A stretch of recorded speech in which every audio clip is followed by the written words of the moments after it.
बच्चों, इसके पहले हमने पत्ती की संरचना के बारे में अध्ययन किया था कि पत्ती में कौन कौन से भाग पाए जाते हैं, पत्ती को वे भाग कौन कौन से कार्यों को संपन्न करते हैं। अब हम आगे देखेंगे पत्ती का जो फलक है उसका कटाव।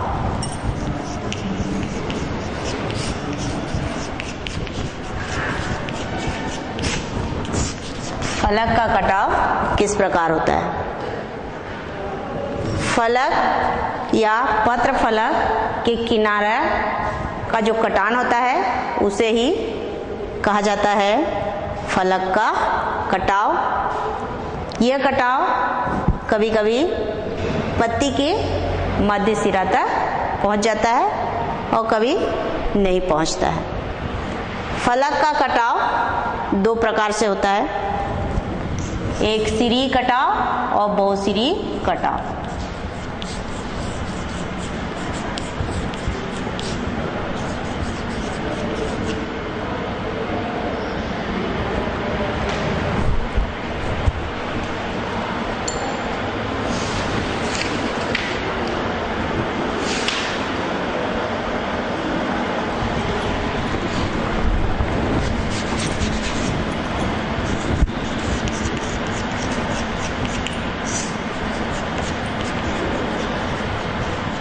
एक सिरी पत्तियों में कटाव और दूसरा होता है बहुसिरी पत्तियों में कटाव।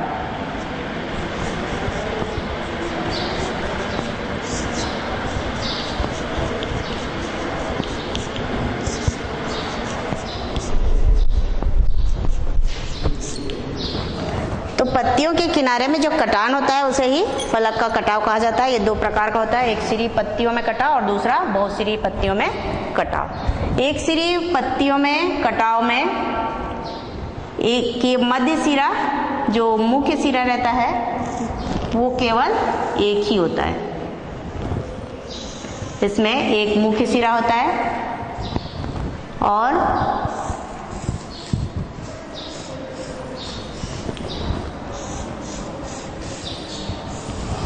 इनसे शाखाएं निकलती हैं और पत्ती में फैली हुई होती है। तो इस प्रकार के कटाव को एक सिरी कटाव कहा जाता है। दूसरा है बहुसिरी कटाव। इसमें जो मध्य सिरा है वो कई भागों में बटा हुआ रहता है या कई भागों में कटा हुआ रहता है।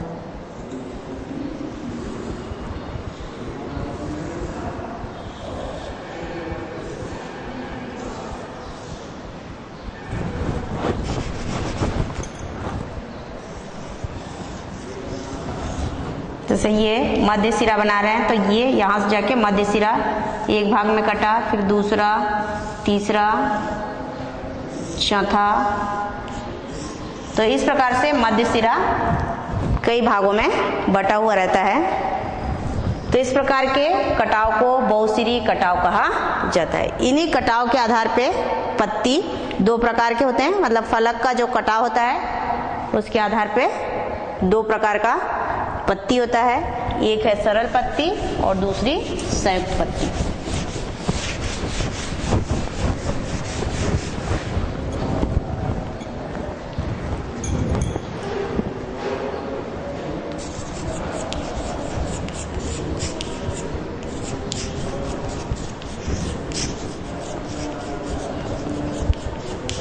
पहला सरल पत्ती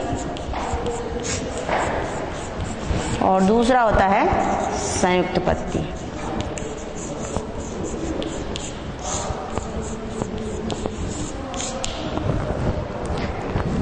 सरल पत्ती में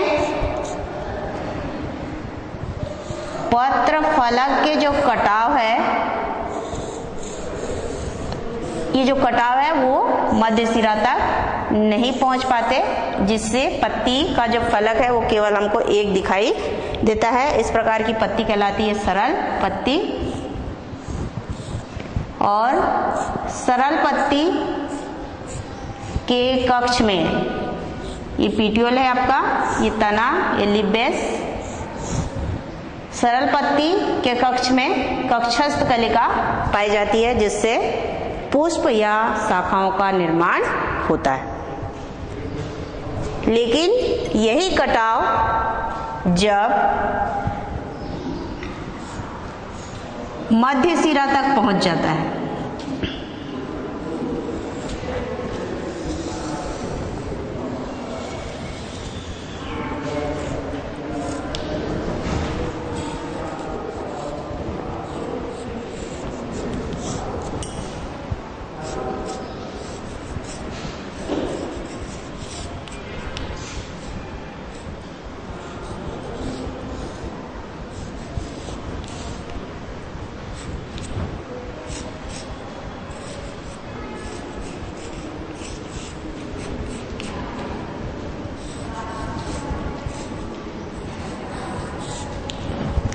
ये आपका मध्य सिरा है।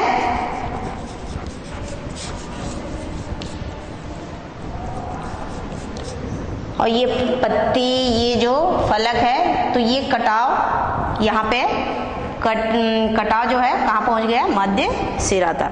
तो जब पत्ती का कटाव कहाँ तक पहुंच जाता है? मध्य सिरा तक, जिससे फलक कई छोटे छोटे पत्ती के समान संरचनाओं में बट जाता है। और इन पत्ती के समान संरचना को अब कहा जाता है पर्णक या लीफलेट। पहले ये है आपका पत्ती, जब फलक कट के छोटे छोटे पत्ती के समान संरचनाओं में परिवर्तित होता है, तो उस पत्ती को पत्ती न करके उसको क्या कहते हैं? पर्णक या लीफलेट कहते हैं। लीफलेट का मध्य सिरा और पत्ती का जो मुख्य मध्य सिरा है, वो दोनों मिलके बनाते हैं रेकिस। और इसी रेकिस पर पर्णक जो है अपने मध्य सिरा के साथ जुड़े हुए होते हैं। तो इस प्रकार की पत्ती कहलाती है संयुक्त पत्ती, जिसमें फलक का कटाव कहाँ तक पहुंच जाता है? मध्य सिरा तक। संयुक्त पत्ती दो प्रकार का होता है, एक पिछवत संयुक्त पत्ती और दूसरा है हस्ताकार संयुक्त पत्ती। पिछवत संयुक्त पत्ती में पर्णक सीधे रेचिस पे लगे हुए होते हैं। पिछवत संयुक्त पत्ती में पत्ती कहाँ लगे होते हैं? पर्णक सीधे रेचिस पे लगे हुए होते हैं। और ये जो है निम्न प्रकार के होते हैं। पहला है एक पिछवत संयुक्त पत्ती, दूसरा द्विपक्षवत संयुक्त पत्ती, तीसरा त्रिपक्षवत संयुक्त पत्ती और चौथा पुनर्विभाजित संयुक्त पत्ती। जो एक पिछवत संयुक्त पत्ती है उसमें पर्णक सीधे आपके रेचिस में लगे हुए होते हैं। ये जो डंठल देख रहे हैं वो है आपका रेचिस। तो रेचिस पे ही पर्णक जो है लगे हुए होते हैं, तब उसे एक पिछवत कहा जाता है। एक पिछवत संयुक्त पत्ती दो प्रकार का होता है, समपिछवत और असमपिछवत। समपिछवत इसको क्यों कह रहे हैं? क्योंकि इसमें जो पर्णक लगे हुए हैं सभी पर्णक एक दूसरे से जोड़ी बैठाते हुए स्थित हैं या सम संख्या में हैं, इसलिए इसको समपिछवत या पेरिपिनेट यूनिपिनेट कंपाउंड लिप कहा जाता है। और दूसरा है इसका असम पिछवत या इम्पेरिपिनेट कंपाउंड लिप। इसमें आप लोग देख रहे हैं ये दो पर्णक एक दूसरे के आमने सामने अर्थात जोड़े में स्थित हैं, लेकिन एक जो सिंगल है, इसलिए इसको असमपिछवत या इम्पेरिपिनेट कंपाउंड लिप कहा जाता है। तो एक पिछवत दो प्रकार का होता है, पेरिपिनेट और इम्पेरिपिनेट। जो पेरिपिनेट है उसमें पर्णक जोड़ियों में स्थित होते हैं और इम्पेरिपिनेट में एक पर्णक की जोड़ी जो है नहीं होती, इसलिए उसको इम्पेरिपेंडेंट कहा जाता है। दूसरा है द्विपक्षवत संयुक्त पत्ती। इसमें पत्तियां जो पर्णक होते हैं वो रेचिस पे लगे हुए नहीं होते, बल्कि रेचिस से एक शाखा निकलती है। ये देख रहे हैं आप लोग, ये रेचिस है, रेचिस से एक दूसरी शाखा निकली और उस दूसरी शाखा में पर्णक जो है लगे हुए होते हैं, इसलिए इसे द्विपक्षवत संयुक्त पत्ती कहा जाता है। और ये पाया जाता है आपका गुलमोहर आदि के पौधों में। गुलमोहर हुआ, बबूल हुआ, इनमें द्विपक्षवत पिच्छवत संयुक्त पत्ती पाई जाती है। तीसरा है त्रिपिच्छवत संयुक्त पत्ती। इसमें पर्णक तीसरे नंबर की शाखा में लगी हुई होती है, अर्थात ये मेन रेचिस है, रेचिस से दूसरी शाखा निकली और उस दूसरी शाखा से तीसरी शाखा निकलती है और उस तीसरी शाखा में पर्णक जो है अपने सिराओं के साथ लगे हुए होते हैं। तो इस प्रकार की संयुक्त पत्ती कहलाती है त्रिपिच्छवत संयुक्त पत्ती और ये पाया जाता है मुनगा में। उसके बाद अगला जो पिच्छवत संयुक्त पत्ती है वो है पुनर्विभाजित पिच्छवत संयुक्त पत्ती। इसमें रेचिस इतना ज़्यादा विभाजित हो जाता है कि पत्ती सामान्य पत्ती के जैसा दिखाई नहीं देता। मतलब पत्ती जो है रेचिस के कई बार विभाजन अर्थात 4 या 5 बार विभाजन होने के कारण इस प्रकार की पत्ती का निर्माण होता है। ये सौंफ, गाजर आदि में पाई जाती है। तो ये आपका था पिच्छवत संयुक्त पत्ती, जिसे हम 4 वर्गों में बांटे थे, एक पिच्छवत, द्विपिच्छवत, त्रिपिच्छवत और पुनर्विभाजित। अब दूसरा है हस्ताकार संयुक्त पत्ती। हस्ताकार संयुक्त पत्ती इसको इसलिए कहा जा रहा है क्योंकि इसका आकार जो है हम लोग के हाथ के जैसा होता है। हाथ में जो 5 उंगलियां हैं उस आधार पे होता है, इसलिए इसको हस्ताकार संयुक्त पत्ती कहा जाता है। इनमें उपस्थित पर्णकों के आधार पे वर्गीकृत किया गया है। पर्णक मतलब लीफलेट की संख्या इसमें कितनी होती है, इसके आधार पे इसे वर्गीकृत किया गया है। हस्ताकार संयुक्त पर्ण में पहला जो प्रकार है वो है एक पर्णक, दूसरा द्विपर्णक, त्रिपर्णक, चतुष्पर्णक और बहुपर्णक। तो इस प्रकार हस्ताकार संयुक्त पत्ती कितने प्रकार के होते हैं? 5 प्रकार के होते हैं। एक पर्णक में केवल एक ही पत्ती पाई जाती है, इसलिए उसको एक पर्णक कहा गया और ये पाया जाता है नींबू, संतरा आदि के पौधों में। द्विपर्णक में पर्णकों की संख्या 2 होती है, इसलिए इसको द्विपर्णक संयुक्त पत्ती द्विपर्णक हस्ताकार संयुक्त पत्ती कहा जाता है और ये पाया जाता है बिग्नोनिया में। तीसरा है आपका त्रिपर्णक। इसमें पर्णकों की संख्या 3 होती है, इसलिए इसे त्रिपर्णक हस्ताकार संयुक्त पत्ती कहा जाता है और ये पाया जाता है बेल में। मतलब त्रिपर्णक प्रकार का संयुक्त पत्ती किसमें पाया जाता है? बेल में पाया जाता है। चौथा है चतुष्पर्णक हस्ताकार संयुक्त पत्ती, जिसमें पर्णकों की संख्या कितनी होती है? 4 होती है, इसलिए इसको क्या कहा गया? चतुष्पर्णक। और ये जलीय पौधे जैसे कि मार्सिलिया, जिसको हम लोकल भाषा में क्या बोलते हैं? चुनचुनिया भाजी बोलते हैं, उसमें इस प्रकार की पत्ती जो है पाई जाती है। चूंकि यहाँ पे देख रहे हो पर्णक की संख्या 4 है, इसलिए इसको क्या बोलते हैं? चतुष्पर्णक। बहुपर्णक नेक्स्ट है बहुपर्णक। इसमें पर्णकों की संख्या 4 से अधिक होगी, इसलिए इसको कहा गया बहुपर्णक हस्ताकार संयुक्त पत्ती। तो ये पत्तियां चूंकि हम लोग के हाथ की उंगलियों के समान दिखाई देते हैं, इसलिए इसको हस्ताकार संयुक्त पत्ती कहा जाता है। ये त्रिपर्णक हस्ताकार संयुक्त पत्ती का उदाहरण कौन सी पत्ती है? बेल की पत्ती। बेल की पत्ती और ये है सेम की पत्ती, दोनों दिखने में कैसे दिख रहे हैं? एक जैसे दिख रहे हैं, लेकिन सेम की पत्ती पिच्छवत संयुक्त पत्ती का उदाहरण है और बेल की पत्ती किसका उदाहरण है?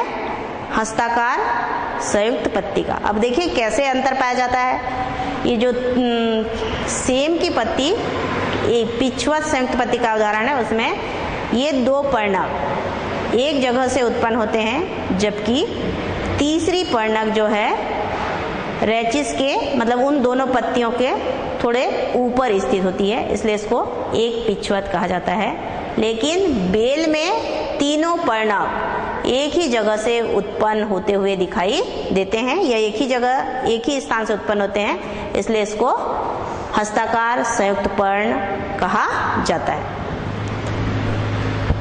अब आगे हमारा है शिरा विन्यास। तो संयुक्त पत्ती और सरल पत्ती हो गई। अब हम देखेंगे शिरा विन्यास।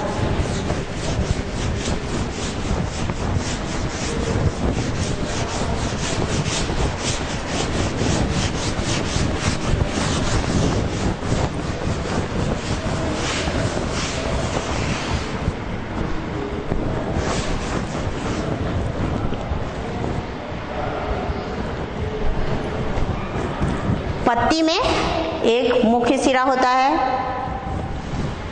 ये आप लोग देख रहे हैं, ये पत्ती का मुख्य सिरा है। और इसी मुख्य सिरा में या मध्य सिरा में संवहन पुल पाया जाता है, और संवहन पुल पानी और खाद्य पदार्थों को संवहन करता है। इस मध्य सिरा से दूसरी शाखाएं निकलती हैं और पूरी पत्ती में फैल जाती है। तो इस प्रकार सिराओं का पूरा जाल जो है पत्ती में फैला हुआ होता है। तो सिराओं के पत्ती के फलक में विन्यास को, या फिर फलक में पत्ती के फलक में सिराओं के विन्यास को ही क्या कहा जाता है? सिरा विन्यास। मतलब पत्ती में जो फलक होता है उस फलक में मुख्य सिरा और उससे निकलने वाले जो सिराएं हैं वे किस प्रकार व्यवस्थित होती हैं, उस व्यवस्था को ही क्या कहा जाता है? सिरा विन्यास। सिरा विन्यास दो प्रकार का होता है, जालिकावत सिरा विन्यास और समांतर सिरा विन्यास। जालिकावत सिरा विन्यास में पत्ती जो सिरा है वो पत्ती में फैलकर जाल के समान संरचना बनाती है। यहाँ बना के दिखा रहे हैं।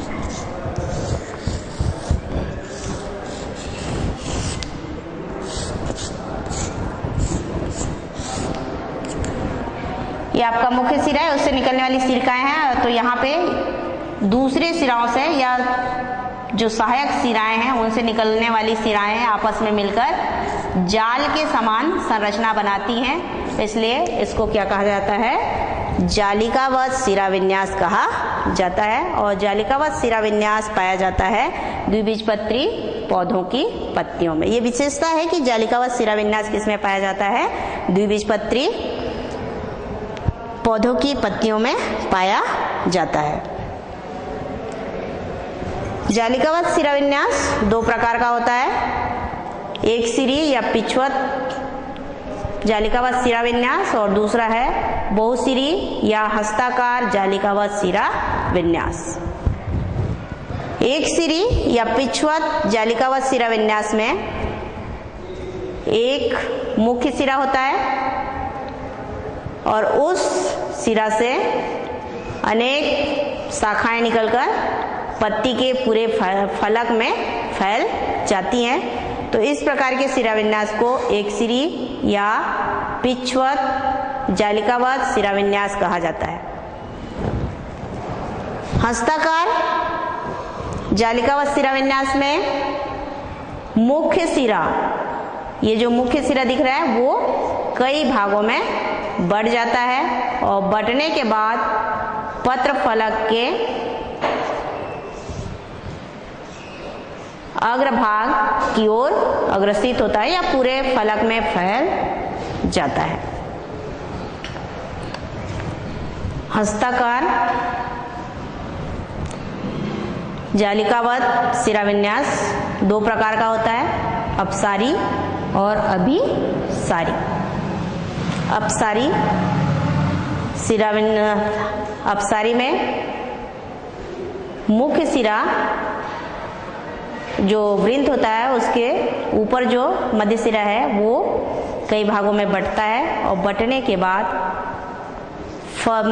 फलक के किनारे की ओर जाते हुए या फैलता हुआ हमको दिखाई देता है। यहाँ पे मुख्य सिरा है, मुख्य सिरा यहाँ पे विभाजित हुआ, विभाजित होने के बाद वो फलक में किनारे की ओर जाते हुए एक दूसरे से सारे जो वेन्स हैं या सिराएं हैं वो क्या होते हैं, अलग अलग या फैलते हुए दिखाई देते हैं। तो चूंकि सिरा यहाँ पे फैल रहा है इसलिए इसको क्या बोलते हैं, अपसारी, हस्ताकार, जालिकावत सिरा विन्यास। हस्ताकार क्यों बोल रहे हैं, क्योंकि ये जो फलक है वो हमको कैसे दिखाई देता है, हमारे हाथ की उंगलियों के जैसा दिखाई देता है, इसलिए इसको हस्ताकार कहा जाता है। दूसरा जो हस्ताकार जालिकावत सिरा विन्यास है वो है अभिसारी। अभिसारी हस्ताकार जालिकावत सिरा विन्यास, इसमें पीटियोल के ऊपर जो मध्य सिरा है वो कई भागों में बढ़ जाती है। उसके बाद फलक में फैलते हुए ऊपर की ओर ये सिराएं जो है हमको फिर से मिलते हुए दिखाई देते हैं। तो इस प्रकार के सिरा विन्यास को कहा जाता है अभिसारी, हस्ताकार, जालिकावत सिरा विन्यास। तो अपसारी में सिरा जो है फलक में दूर दूर फैलते हैं, लेकिन अभिसारी में नीचे से विभाजित जितने भी सिरा है वो ऊपर जाकर हमको मिलते हुए दिखाई देते हैं। तो इस प्रकार जालिकावत सिरा विन्यास जो है दो प्रकार का होता है, एक सिरी और हस्ताकार या फिर पिछवत और हस्ताकार। उसमें हस्ताकार को दो वर्गों में बांटा गया, अपसारी और अभिसारी। अपसारी में मध्य सिरा विभाजन के पश्चात फलक में एक दूसरे से दूर या फैलते हुए दिखाई देते हैं, लेकिन अभिसारी में नीचे तो विभाजित होते हैं लेकिन ऊपर की ओर जाते समय मिलते हुए प्रतीत होते हैं। दूसरा है सिरा विन्यास समानांतर सिरा विन्यास। समानांतर सिरा विन्यास में सिरा जो है एक दूसरे के समानांतर स्थित होते हैं। ये देख रहे हैं आप लोग, ये मुख्य सिरा है और मुख्य सिरा से जो शाखाएं निकल रही हैं वो एक दूसरे के समानांतर स्थित है। यहाँ पे देखिए, यहाँ पे भी देखिए, ऐसा ये मेन सिरा है और मेन सिरा से जो दूसरी सिराएं निकली हैं वो एक दूसरे के समानांतर स्थित होती हैं, इसलिए इसको समानांतर सिरा विन्यास कहा जाता है। समानांतर सिरा विन्यास पाया जाता है एक बीजपत्री पौधों में। जालिकावत सिरा विन्यास किसमें पाया जाता है, द्विबीजपत्री पौधों में, लेकिन जो समानांतर सिरा विन्यास है वो पाया जाता है एक बीजपत्री पौधों में। समानांतर सिरा विन्यास भी दो प्रकार का होता है, एक सिरी और हस्ताकार। एक सिरी समानांतर सिरा विन्यास और दूसरा है हस्ताकार समानांतर सिरा विन्यास। एक सिरी समानांतर सिरा विन्यास में फलक में एक मुख्य सिरा होगा और उस मुख्य सिरा से दूसरी सिरा की शाखाएं निकलती हैं और फलक में चारों ओर फैल जाती हैं और ये एक दूसरे के समांतर स्थित होती हैं सिराएं, इसलिए इसको कहा जाता है एक सिरी समांतर सिरा विन्यास। और हस्ताकार समांतर सिरा विन्यास में उसको दो प्रकारों में बांटा गया है, अभिसारी और अपसारी। अभिसारी में जो मुख्य सिरा है वो विभाजित होता है कई भागों में और उसके बाद फलक में एक दूसरे के समानांतर व्यवस्थित होते हुए फलक का जो किनारा होता है उधर जाके एक दूसरे से मिलते हुए दिखाई देते हैं। कौन, सिरा। सिरा जो है नीचे की ओर विभाजित होता है, पूरे फलक में फैलता है और ऊपर की ओर जहाँ पत्ती का क्या होता है अग्रभाग होता है वहां पे हमको मिलते हुए दिखाई देते हैं। तो इसलिए इस प्रकार के सिरा विन्यास को कहा जाता है अभिसारी समानांतर सिरा विन्यास। ये तेज पत्ता आदि में पाया जाता है। अपसारी में ये जो पत्र वृंत के ऊपर जो मध्य सिरा होता है वो कई भागों में बटने के बाद देख रहे हो फलक, जो पत्र फलक है उसमें क्या हो रहा है, फैल रहा है, और फैलते हुए ये सिराएं जो है एक दूसरे से दूर जा रही हैं या फैल रही हैं, इसलिए उसको क्या कहा जाता है, अपसारी समानांतर सिरा विन्यास। तो इस प्रकार से सिरा विन्यास दो प्रकार का होता है, जालिकावत और समांतर सिरा विन्यास। जालिकावत सिरा विन्यास द्विबीजपत्री पौधों में पाया जाता है, जबकि समानांतर सिरा विन्यास एक बीजपत्री पौधों में पाया जाता है। और सिरा पत्ती को एक आकार, विशेष आकार देते हैं, उसको यांत्रिक सपोर्ट प्रदान करते हैं, साथ ही साथ जो खाद्य पदार्थ, पानी आदि हैं उनको संवहन करने में मदद करते हैं। अब आगे हम क्या देखेंगे, पत्तियों में रूपांतरण। पत्तियों में रूपांतरण देखेंगे। तो अब हम देखेंगे पत्तियों में रूपांतरण।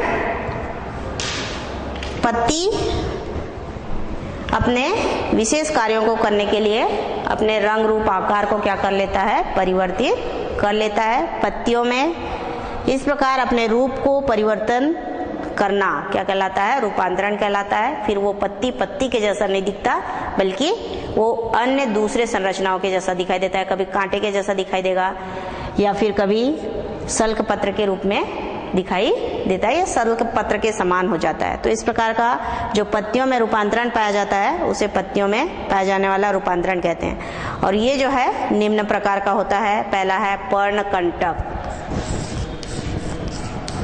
पर्णकंटक, तो इससे पर्णकंटक, पर्ण मतलब पत्ती, पत्ती जो है किसमें परिवर्तित हो गया, कांटा में।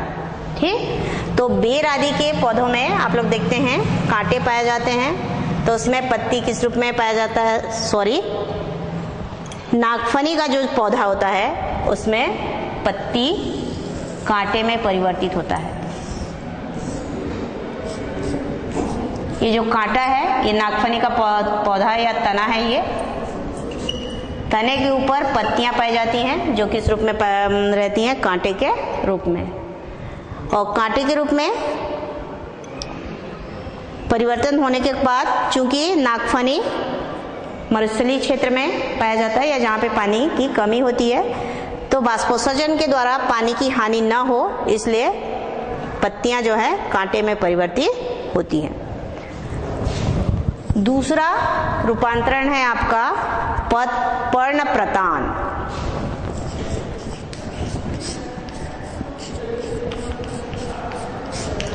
पत्ती जो है किसमें परिवर्तित हो जाती है, लंबे पतले संरचना में परिवर्तित होती है।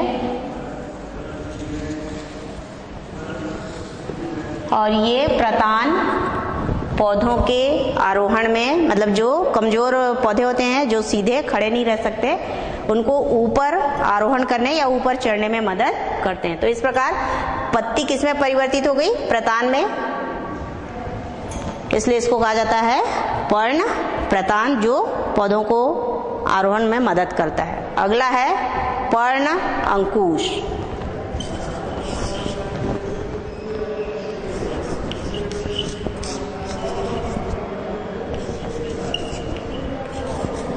या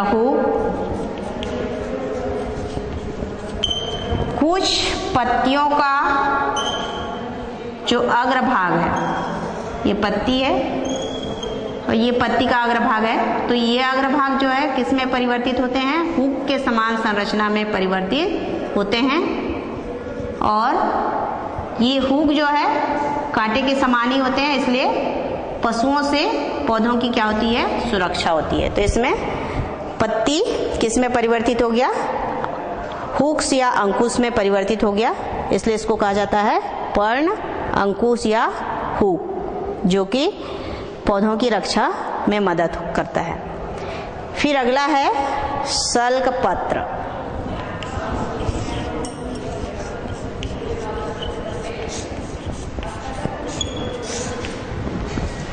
कुछ पौधों में पत्तियां सल्क के रूप में या झिल्ली के समान संरचना में परिवर्तित होती हैं, उनको कहा जाता है सल्क पत्र। और ये सल्क पत्र जो है पर्व संधियों में, जो पर्व संधि होती है तना में, उसके ऊपर शुष्क या झिल्ली के रूप में पाई जाती है, या फिर कलिका के ऊपर जो बरगद की पत्ती होती है, पीपल की पत्ती होती है, तो उसमें आप लोग देखते होंगे एक भूरे रंग की झिल्ली के समान संरचना होती है, और फिर वो भूरे रंग की झिल्ली के समान संरचना के नीचे गिरने के बाद हमको एक सामान्य पत्ती जो है दिखाई देती है। तो पत्ती किस रूप में परिवर्तित हो जाता है? सल्क के रूप में, इसलिए उसको कहा जाता है सल्क पत्र। और ये सल्क पत्र जो है पर्व संधि और कलिकाओं के ऊपर झिल्ली के रूप में या भूरे रंग की संरचना के रूप में पाई जाती है। अब अगला है संग्रहण पत्र। पांचवा संग्रहण पत्र। ब्रायोफिलम की पत्ती आप लोग देखे होंगे। फोर्थ संग्रहण पत्र। ब्रायोफिलम की पत्ती या पत्रचट्टा की पत्ती आप लोग देखे होंगे।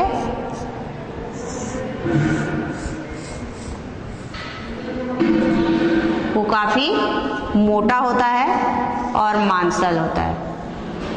ये मोटा और मांसल क्यों होता है? क्योंकि ये जो है भोज्य पदार्थ का संग्रह करता है, इसलिए इस पत्ती को क्या कहा जाता है? संग्रहण पत्ती कहा जाता है। ये पाया जाता है ब्रायोफिलम में। या फिर देखे होंगे आप लोग एलोवेरा। एलोवेरा की पत्ती भी काफी मोटी होती है, और जब हम उसको क्या करते हैं? तोड़ते हैं, पत्ती को तोड़ते हैं, तो इनसे एक लसलसा चिपचिपा पदार्थ जो है निकलता है, और वो जो है भोज्य पदार्थ है होता है जो पत्तियों में संग्रहित रहता है। अगला रूपांतरण है पर्णमूल।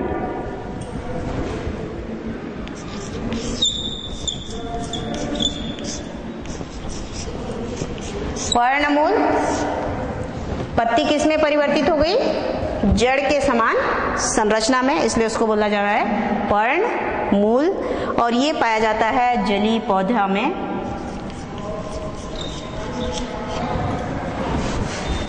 जलीय पौधा है साल्विनिया।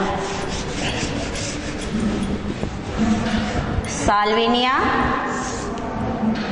में ये आपकी सामान्य पत्ती हुई, और नीचे की ओर जो स्थित रहती है पत्ती, वो जड़ के समान संरचना में परिवर्तित हो जाती है, इसलिए इन्हें क्या कहा जाता है? पर्णमूल। और पर्णमूल उस जलीय पौधे को पानी में तैरने में मदद करता है।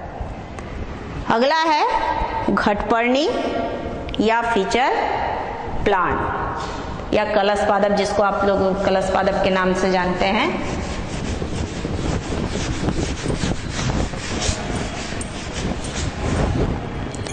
घटपर्णी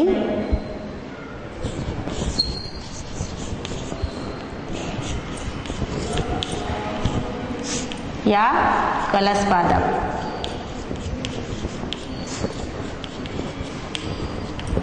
घटपर्णी क्यों बोल रहे हैं? क्योंकि इसमें पत्ती का जो फलक है वो घड़े के समान संरचना में परिवर्तित हो जाता है। ये आप लोग ये देखें तो ये घड़े के समान संरचना में परिवर्तित होता है, और यहाँ पे लीफ एपेक्स जो है ढक्कन के समान संरचना बनाता है, जिसको कि लीट कहा जाता है। तो पत्ती किसमें परिवर्तित हो गया? घड़े के समान संरचना में, इसलिए उसको बोलते हैं घटपर्णी। और ये पाया जाता है कीटभक्षी पौधों में। कीटभक्षी पौधे कीटों को भोजन के रूप में ग्रहण करते हैं, इसलिए उनको कीटभक्षी कहा जाता है। और कीटभक्षी कीटों का भक्षण इसलिए करते हैं क्योंकि ये दलदली क्षेत्रों में पाए जाते हैं और दलदली क्षेत्र में नाइट्रोजन की कमी होती है। नाइट्रोजन की कमी को पूरा करने के लिए ये जो है कीड़ों को खाते हैं और नाइट्रोजन की कमी को पूरा करते हैं। उसी प्रकार से अगला जो रूपांतरण है वो है ब्लैडर। ये भी एक कीटभक्षी पौधा है, यूट्रिकुलेरिया।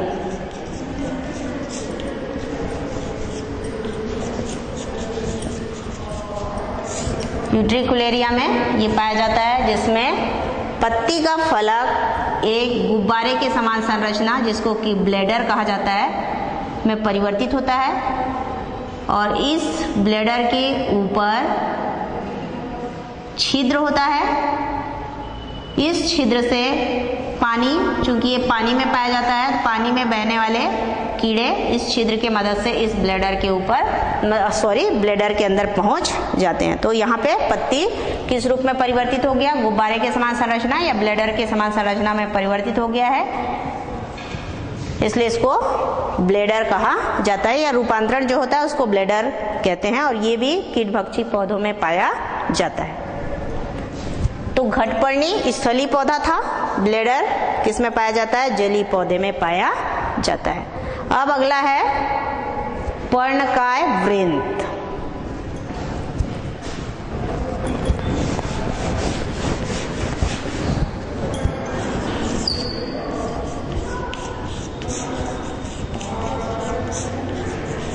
पर्णकाय वृंत या फिल्लोट,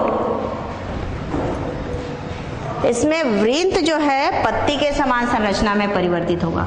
जो पीटियोल होता है, जिसकी मदद से क्या कहने से ये वृंत है, ये वृंत किस रूप में परिवर्तित हो जाता है? पत्ती के समान संरचना में परिवर्तित होता है और प्रकाश संश्लेषण का कार्य करता है। और ये पाया जाता है ऑस्ट्रेलियन बबूल में। चूंकि उसमें पत्तियां छोटी होती हैं, वो झड़ जाती हैं, जिसके बाद भोज्य पदार्थ के निर्माण के लिए या प्रकाश संश्लेषण की क्रिया को संपन्न कराने के लिए वृंत जो है पत्ती के समान संरचना में परिवर्तित होती है। तो इस प्रकार पत्ती में रूपांतरण पाया जाता है और ये रूपांतरण पौधों के लिए आवश्यक होता है, क्योंकि ये अलग अलग कार्यों को करते हैं। जैसे पर्णकंटक हुआ, पर्णहुक हुआ, उससे क्या होता है? जानवरों से पौधों की सुरक्षा होती है। प्रतान जो है पौधों के आरोहण में मदद करता है। घटपर्णी और ब्लैडर कीटभक्षी पौधों में नाइट्रोजन की कमी को पूर्ति करने में मदद करता है और पर्णमूल पौधे को पानी में तैरने में मदद करता है। अब आगे पढ़ना है पत्र विन्यास।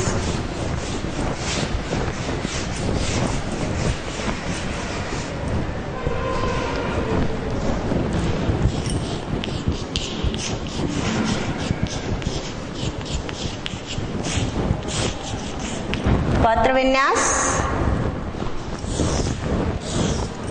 तना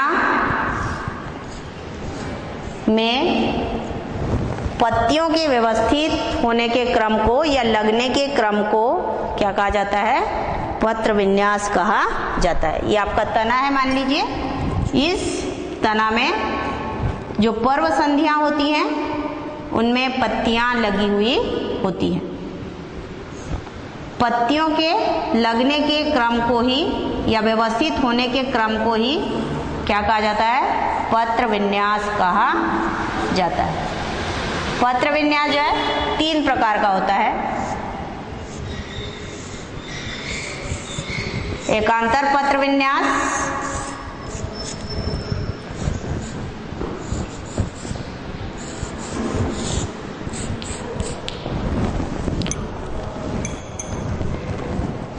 विपरीत या अभिमुखी पत्र विन्यास और चक्रीय पत्र विन्यास। एकांतर पत्र विन्यास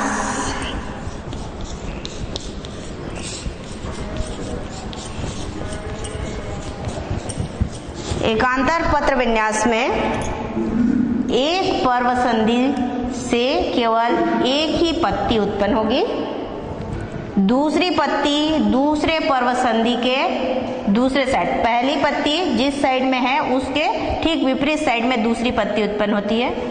फिर तीसरी पत्ती उसके ठीक विपरीत, यहाँ पे आप लोग देख रहे हो एक पत्ती इधर लगी है, दूसरी इधर और तीसरी इधर। इस प्रकार का जो क्रम है वो कहलाता है आपका एकांतर क्रम। चूंकि एकांतर क्रम में कौन लगा हुआ है? पत्ती, इसलिए इसको कहा जाता है एकांतर पत्र विन्यास। दूसरा है विपरीत या अभिमुखी पत्र विन्यास।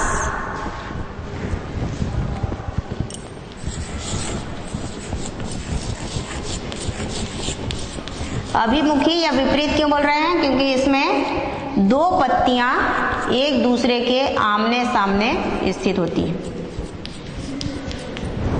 ये तना है, तना की पर्वसंधि में दो पत्तियां पर्वसंधि में, मतलब एक ही पर्वसंधि से दो पत्तियां उत्पन्न होती हैं और दोनों पत्तियां एक दूसरे के आमने सामने स्थित होती हैं। इस कारण से अभिमुखी या इनके दोनों मुख जो है एक दूसरे के आमने सामने होते हैं, इसलिए अभिमुखी या फिर विपरीत पत्र विन्यास कहा जाता है। ये दो प्रकार का होता है। पहला अध्यारोपित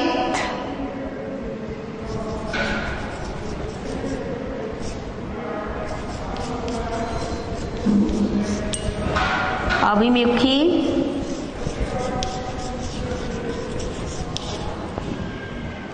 पत्र विन्यास। इसमें देख रहे हैं ये एक पहला नोड हुआ। दूसरा जो नोड होगा उसमें से भी दो पत्तियां उसमें भी लगी हुई होंगी और वो दोनों भी एक दूसरे को के आमने सामने स्थित होती है। तो इसमें इसको अध्यारोपित क्यों बोल रहे हैं? क्योंकि पहले नोड पे स्थित पत्ती उसकी नीचे स्थित पत्तियों को क्या करता है? ढक के रखता है, इसलिए उसको अध्यारोपित अभिमुखी पत्र विन्यास कहा जाता है। दूसरा है क्रॉसित। दूसरा क्रॉसित अभिमुखी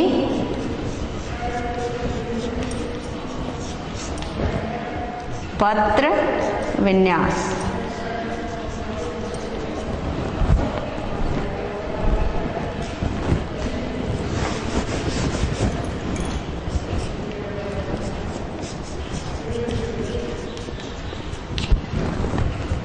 इसमें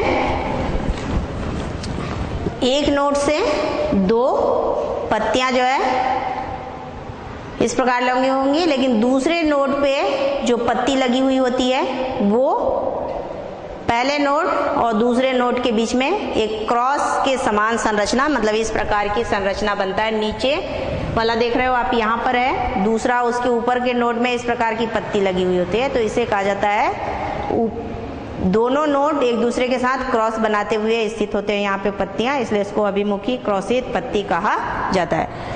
चक्री तीसरा जो प्रकार है वो है चक्री।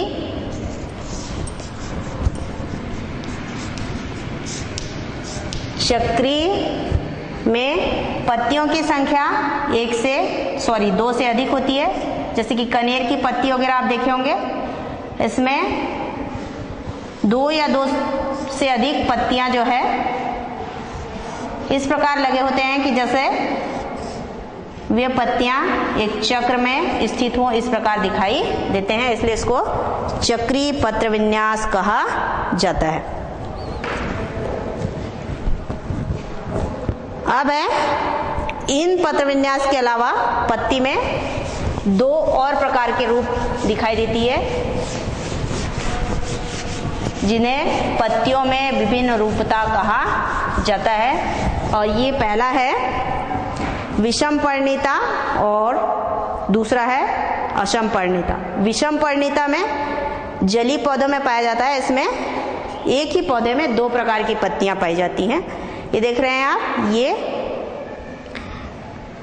और ये सिंघाड़े का जो पौधा है उसमें पानी के ऊपर जो पत्ती है वो सामान्य पत्ती है, लेकिन नीचे जो पत्ती है वो जड़ के समान कटा फटा हुआ है, ये जड़ के समान संरचना में परिवर्तित होता है। उसी प्रकार से ये सेजिटेरिया में भी ऊपरी पत्ती जो है सामान्य पत्ती के समान है, लेकिन नीचे जो पत्ती है उसका आकार जो है अलग दिखाई देता है। इस प्रकार की पत्ती को कहा जाता है विषम पर्णिता। और उसी प्रकार जो स्थलीय पौधे हैं उसमें भी विभिन्न रूपता पाया जाता है। उसमें है असम पर्णिता। इसमें देख रहे हो एक नोट से दो पत्तियां निकल रही हैं, दोनों में एक पत्ती बड़ी दूसरी पत्ती छोटी।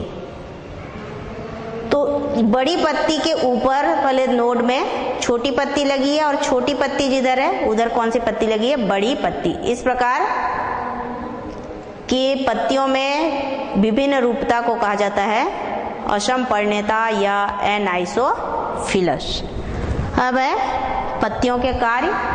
पत्तियों का कार्य, पत्ती मुख्य रूप से क्या करता है, प्रकाश संश्लेषण के द्वारा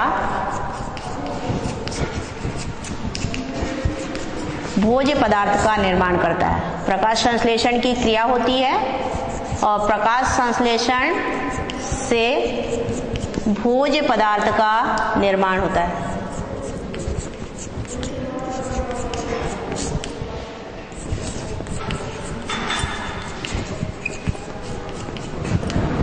दूसरा, वाष्पोत्सर्जन का कार्य भी पत्ती करता है।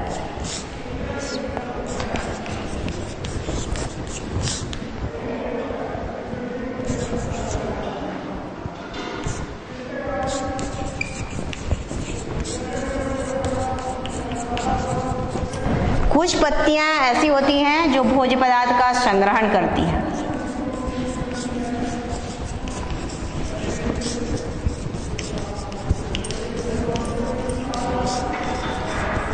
जैसे कि ब्रायोफिलम में देखें, या घी क्वार या एलोवेरा जो भी होता है उसमें भोज्य पदार्थ का संग्रहण करती हैं।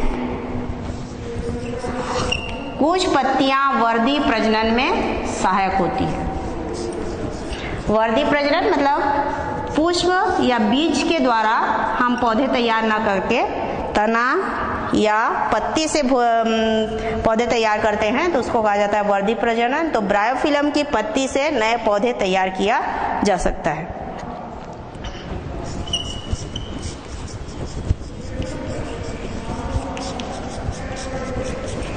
तो इस प्रकार पत्ती जो है निम्न कार्य या इन कार्यों को संपन्न करता है। एक तो प्रकाश संश्लेषण का कार्य, दूसरा वाष्पोत्सर्जन, भोज्य पदार्थ का संग्रहण और वर्धी प्रजनन। तो इस प्रकार बच्चों आज हमने पत्ती के कार्य, उसकी संरचना, पत्ती क्या करता है, इन सब के बारे में जानकारी प्राप्त की। अब आगे अगला चैप्टर कल पढ़ेंगे। धन्यवाद।